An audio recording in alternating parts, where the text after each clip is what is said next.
Walmart Business is in the business of helping your business, regardless of whether you're building bridges, building spreadsheets, or building lesson plans. Ooh, that looks fun. Walmart Business can help save you time, money, and hassle so you can focus on what you're building instead of what your supply closet is missing. In short, we take care of business so you can do more with yours. We're the Walmart you love, now for your business. Learn more at business.walmart.com. We interrupt your regularly scheduled podcast with some breaking news. Millions of people are now playing the mobile puzzle game Royal Kingdom. This is not a drill. Royal Kingdom has thousands of levels and is incredibly fun. What's that? I'm hearing from my producer that it has no ads. And it is completely free to download? What's next? You're gonna tell me it doesn't need Wi-Fi? This just in, Royal Kingdom doesn't need Wi-Fi to play. We will continue to keep you updated as this story develops, but get it today and see for yourself. Download it on the Google Play or App Store today. Ever find yourself bored or trying to kill time? We have finally found a solution for you. Royal Match. Don't believe me? Let's hear what people say. Royal Match is such a fun puzzle game. There are over 10,000 levels, also a bunch of mini games, which makes it super exciting. My favorite part? It doesn't need Wi-Fi. I play on my commute, on flights, even while waiting in line. And honestly, no ads, not a single one. That's why I'm so into it. So there you have it, a relaxing, challenging, totally ad-free game that goes wherever you go. Download Royal Match and see why everyone loves it.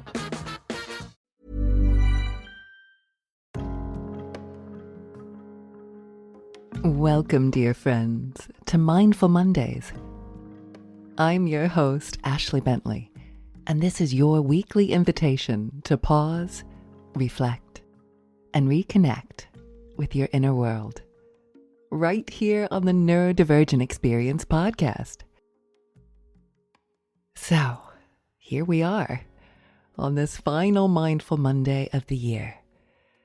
And if you're listening in real time, we are standing right at that familiar threshold, aren't we? That space between one year and the next. And I want to begin today on a lighter note. Because while this time of year is often filled with reflection, it's also filled with possibility. Fresh pages. New questions. A sense, however quiet, that something new might be ready to emerge. And many of you will already be noticing the collective pull toward change. Conversations around goals, resolutions. What do you want to do differently next year? And while there's nothing wrong with that impulse, in fact, it can be quite healthy. It's how we approach it that makes all the difference. So all next month, I'll be guiding you in how to create a breakthrough in your life, whatever that breakthrough might look like for you. There's a clear, reliable way to approach change, no matter what the goal. And throughout January, I'll be deconstructing the anatomy of a breakthrough so that you can feel inspired and supported and genuinely ready to create positive change in your life. But every transformation has a starting point, doesn't it? And today's episode is exactly that. So today, we're laying the foundation for your breakthrough. And it might feel quite different from the way you've been taught to approach change in the past. This foundation is kinder, it's steadier, and ultimately, far more effective. So there's something subtle that often happens around New Year. Without quite realizing it, many of us begin to place ourselves under a microscope. We scan for flaws, for habits we don't like, for parts of ourselves that we'd rather not see anymore. Our bodies, our appearance, our behaviors, our supposed status in life. And suddenly, what began as a hopeful desire for change turns into a quiet inventory of everything that feels wrong. Now, this isn't a personal failing. It's quite cultural. We live in a world that constantly asks us to optimize and upgrade and improve. And at New Year, that message often gets louder. But here's the paradox.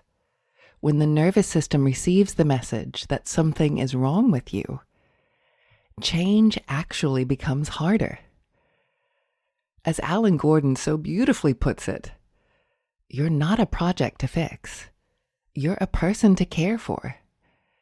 If your brain is constantly getting the message that something's wrong with you, healing slows down. Healing starts with how you treat yourself. And that line alone is worth sitting with.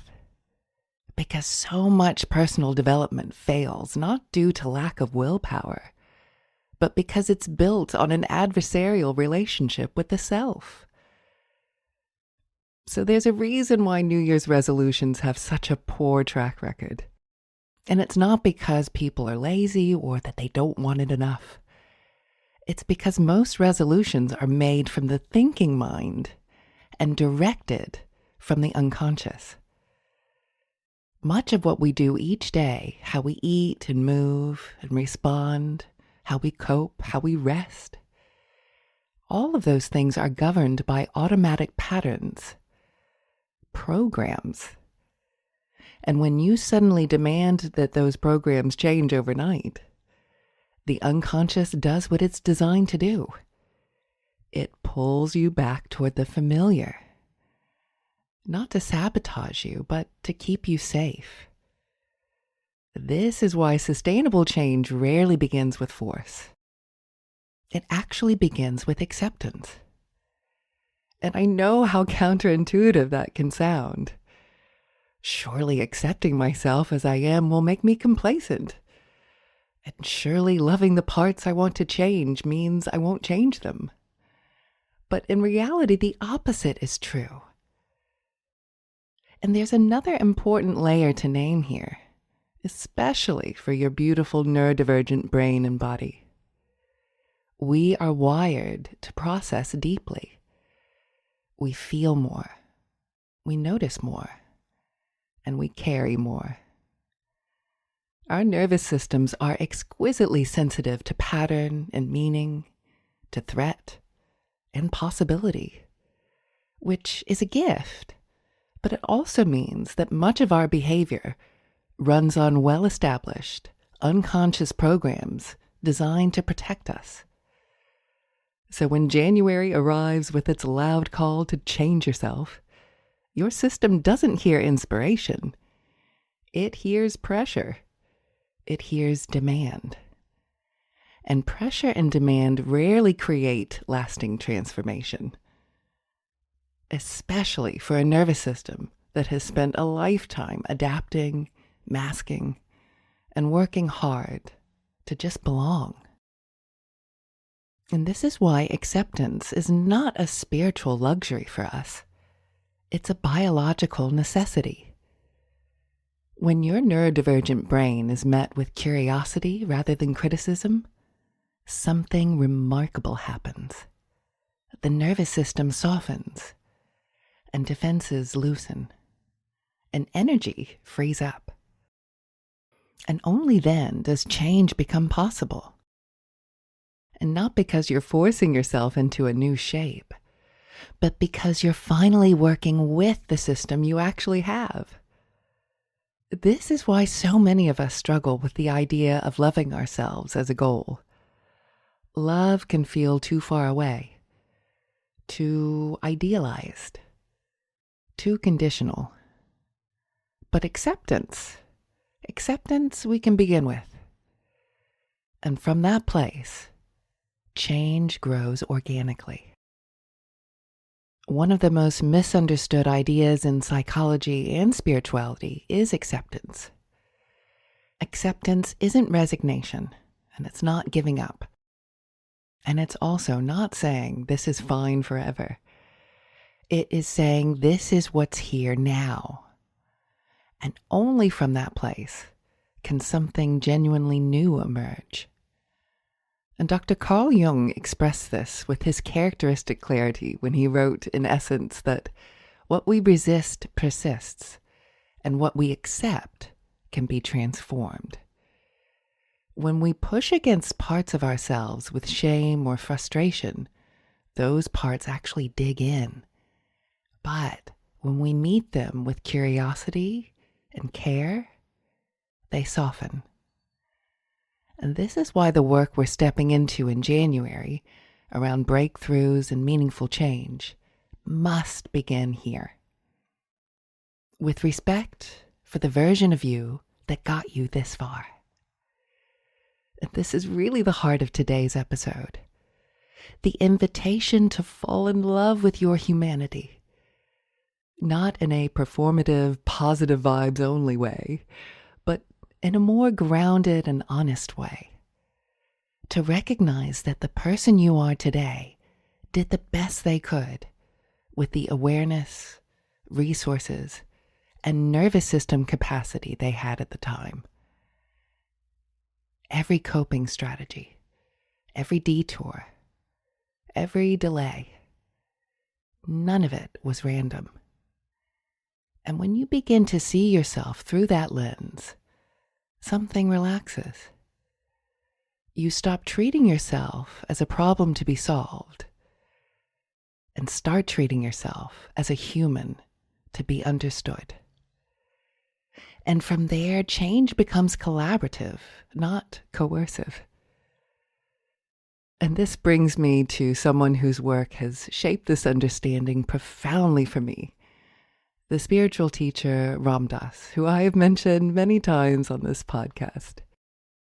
Ram Dass spoke often about the difference between loving ourselves and accepting ourselves. And he suggested that acceptance might actually be the deeper doorway. He explained how most of us are socialized very early to become acceptable. As children, we learn, often unconsciously, that certain ways of being are rewarded and others are quietly discouraged. And before we have language or reasoning, many of us internalize the feeling that something about our natural state is not quite okay. And what grows from that is a personality constantly scanning the world. Do you approve of me? Am I good enough? Have I done enough? And the baseline becomes very subtly negative, as though life is something we must keep disproving our own worthiness against. Ram Dass suggested something radical instead. Rather than asking, how can I love myself more? What if we asked, how can I appreciate myself more? And he spoke about walking through the forest and appreciating trees, not judging them as good or bad, and not comparing tall ones to short ones, bent ones to straight ones. They simply are what they are. And if this sounds familiar, it's because we explored this very metaphor earlier this year in episode 7 of the podcast, where we practiced turning people into trees, inspired directly by Ram Dass's guidance. When we see ourselves and each other in that way, something releases. And Ram Dass was deeply honest about his own humanity, about being tired sometimes, irritable, closed down, petulant. And for a long time, he felt embarrassed by that, because it didn't match who he thought he was supposed to be. Until he realized that pretending to be spiritual while hiding his humanity was cutting him off from real connection. The work, he said, was to risk being human, to allow himself to be exactly what he was. And in doing so, change began to happen naturally, faster, softer, more truthfully. He came to use the word appreciation, not reverence, not judgment, just appreciation. The way we appreciate a river, even in flood, a tree, even in decay, a landscape, even in winter, The universe, as it is, contains both beauty and horror. And our humanity is no different. When we allow that, when we stop trying to edit ourselves and micromanage ourselves, we begin to experience something deeply freeing. That we are no longer projects to be perfected. We are lives to be inhabited. And from that place, real change becomes possible. And earlier this month, we explored loving kindness or metta meditation as a deeply healing practice. And today's episode is, in many ways, a continuation of that theme. Because loving kindness isn't just something we practice on a cushion. It's a way of relating to ourselves in everyday life. And I'm really delighted to share that I've since reconnected with Christopher Manning, the very teacher I spoke about in that episode. You can find his work on Insight Timer as well as Substack. And what a treasure he is. A man genuinely dedicated to sharing meditation as a lived, embodied path. His guidance and the wider lineage of loving kindness practice has shaped this work more than I can say. And today's meditation is a gentle, expansive take on loving kindness, also known as metta, woven with imagery, intention, and quiet inner permission. Today's practice invites love and acceptance toward the whole of you, your humanity, your nervous system, your inner world, and the entirety of the life you are living right now. As we've already mentioned, this time of year can quietly amplify self-judgment. As the year closes, many people notice a tendency to look at themselves with a more critical eye. Old comparisons resurface. Wishes for things to be different grow louder. So let's close 2025 off and start 2026 feeling this deep appreciation of self.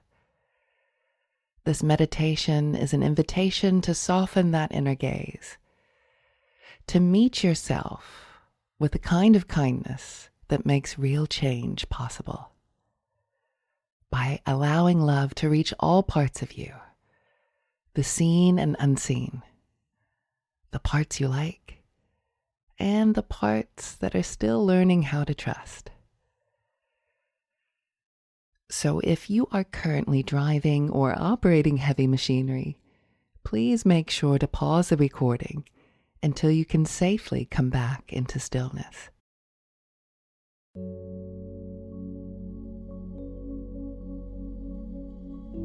And so just take a moment to get yourself completely comfortable, warm and supported. And adjust yourself in any way that your body is asking for right now.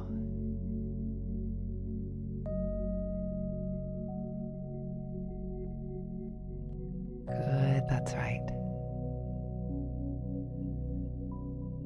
There's nowhere to go, and nothing to fix.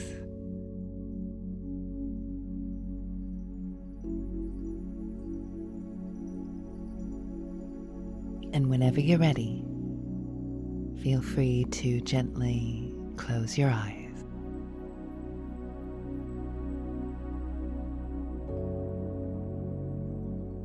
And as you begin to settle, notice the natural rhythm of your breath, the gentle rise and fall that happens all by itself.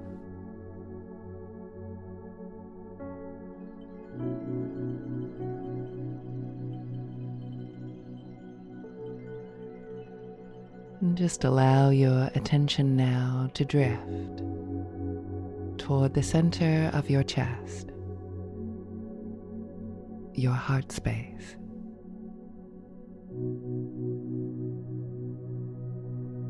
The quiet center point in the middle of the chest.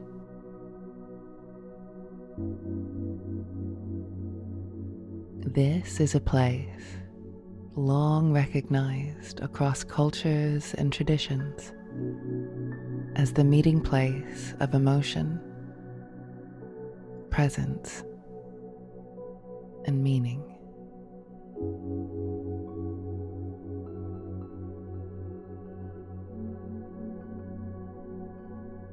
And as you focus your attention on your breathing,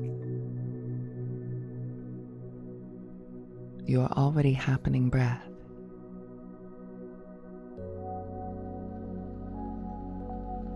can you now just imagine, only imagine now, that your breath is moving directly through your heart space?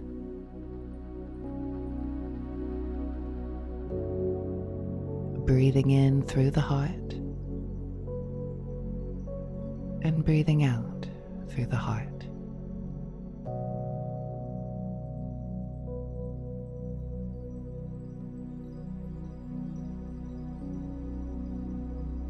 And with each breath, picture a warm golden light entering this space. The kind of light that you see just before sunset. Soft, golden light. Spacious and reassuring. And let this golden light warm the heart gently. Not forcing anything, just creating conditions for softness.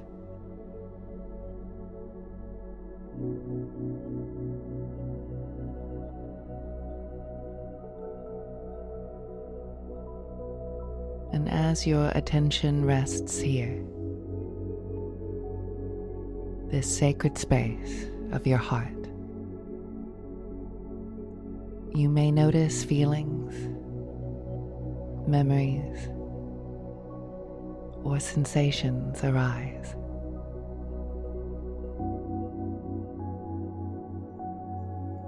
And simply allow them.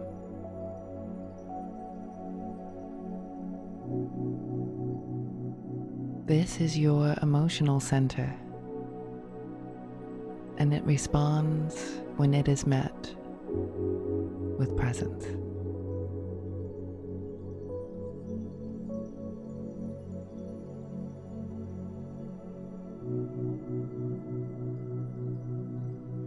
And now that you are experiencing this warmth, this beautiful golden light as you're breathing in and out of your heart space, we now begin to offer simple phrases as intentions spoken gently inward. I will say them aloud,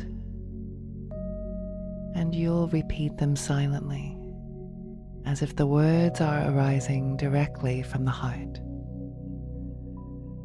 The first phrase is, "May I be happy."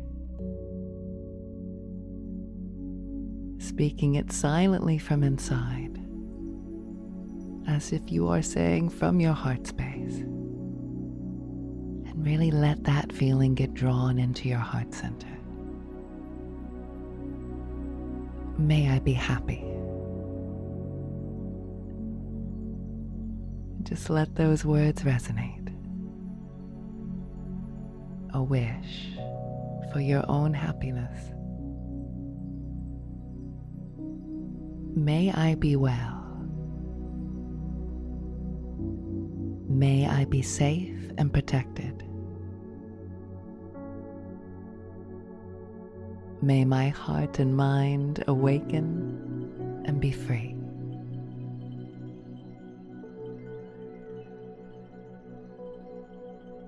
May I be happy.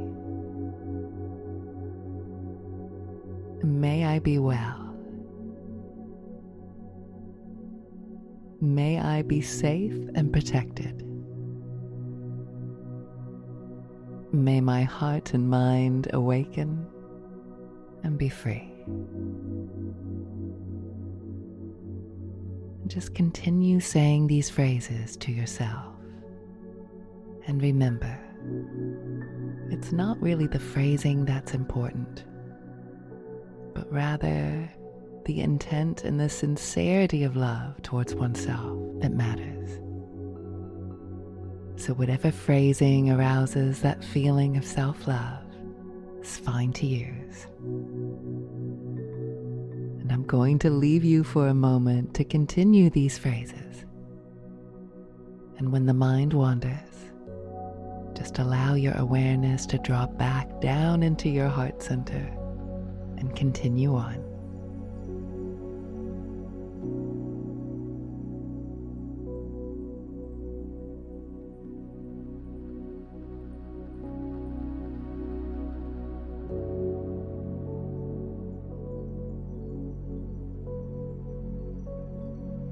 And now, I'd like you to imagine standing in front of a mirror. Visualize seeing yourself fully as you are today. And as you've been cultivating this love, radiating from your heart center, you're going to speak these phrases again. Looking deep into your eyes, speaking directly to your reflection from your heart center, beaming this golden light that you've cultivated, feeling this love. May you be happy. May you be well. May you be safe and protected. May your heart and mind awaken and be free. And really feel this love connecting with this reflection of yourself. Wishing yourself all of these beautiful blessings. May you be happy. May you be well. May you be safe and protected. May your heart and mind awaken and be free. I'm going to be silent for a few moments while you continue.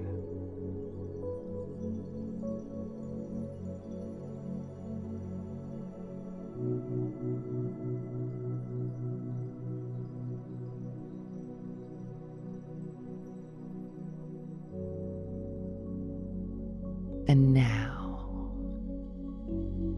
I'd like to offer a number of affirmations for you to repeat inwardly as you continue to look at yourself in this mirror. Really feel that deep well of love within you. And allow these words to sink into your heart. You don't need to force yourself to believe them. Just let them float in the open field of your awareness.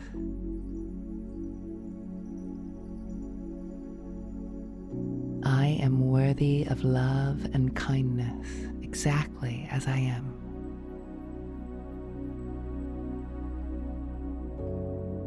I honor my body as a vessel of life, strength, and resilience.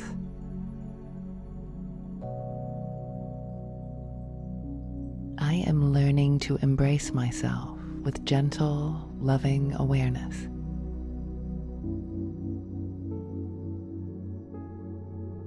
My body is not a problem to be solved, but a wonder to be cherished.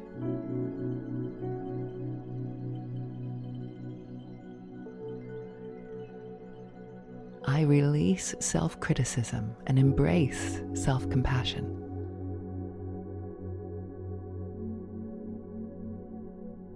I give myself permission to feel at home in my body. And just let these words sink deeply, like rain nourishing the soil. And imagine them spreading through your body, bringing acceptance, ease, and gentleness to each cell. I am a beautiful expression of life, worthy of love, exactly as I am.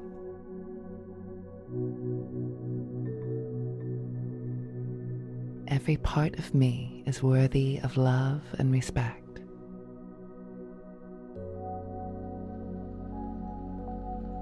I celebrate my unique beauty and the journey my body has traveled. I embrace the wisdom within my body, trusting in its guidance. My heart holds boundless love, and I extend it to myself fully.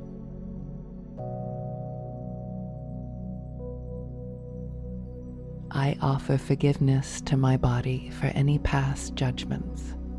We are at peace.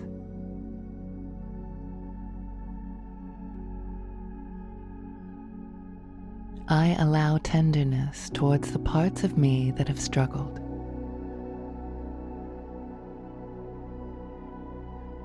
I meet myself with the same kindness I offer others.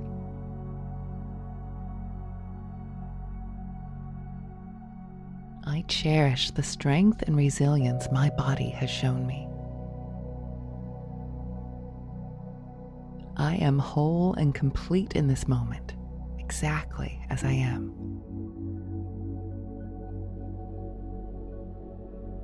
I am gentle with myself, allowing space for growth and healing. I am not behind, I am becoming. My body is deserving of rest, nourishment, and care. I allow myself to be human, imperfect, learning, and whole. I give myself permission to be exactly where I am today. I am free to love myself without conditions or expectations.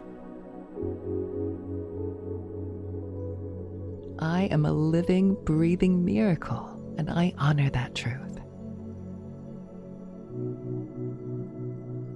My worth is not defined by my appearance. I am valuable as I am.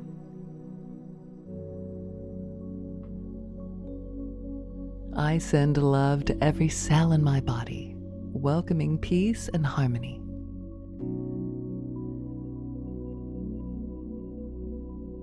I radiate love from within, and it fills every corner of my being. I am free to express myself authentically, with confidence and joy.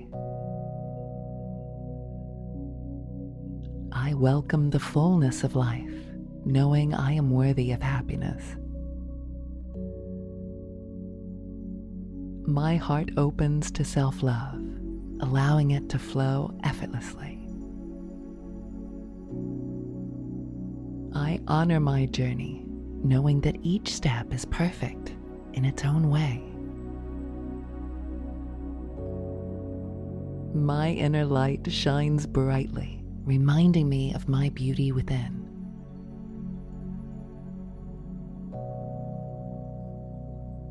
I am present with myself, embracing all that I am.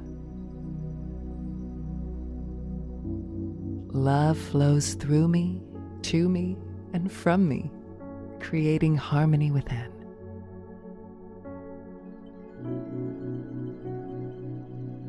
really feel these affirmations resonating deeply. Being as gentle with yourself as possible.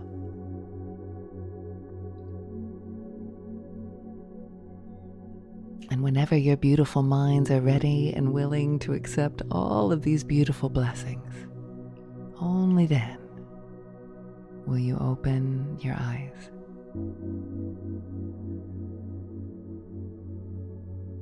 Thank you so much for joining me on this last Monday of 2025. And as we stand on the edge of a new year, here's the gentle reframe I'd love to leave with you. You don't change your life by rejecting who you are today. You change your life by building a relationship with yourself that's rooted in honesty, compassion, and respect. And January will be a month of breakthroughs here on Mindful Mondays. We'll explore the how of change, the process, the psychology, the practice. And today is the foundation. Falling in love with your humanity. Trusting the version of you that brought you here. And letting that be the place that you begin. And if you'd like to go deeper, you can find more guided practices on my Insight Timer page. Just search for Ashley Bentley. You'll find courses and bedtime stories and meditations designed to help you live with presence and purpose.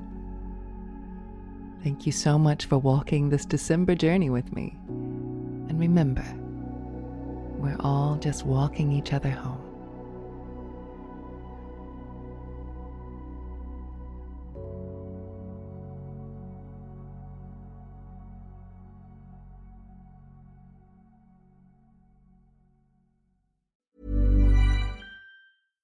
This episode is brought to you by Progressive Insurance.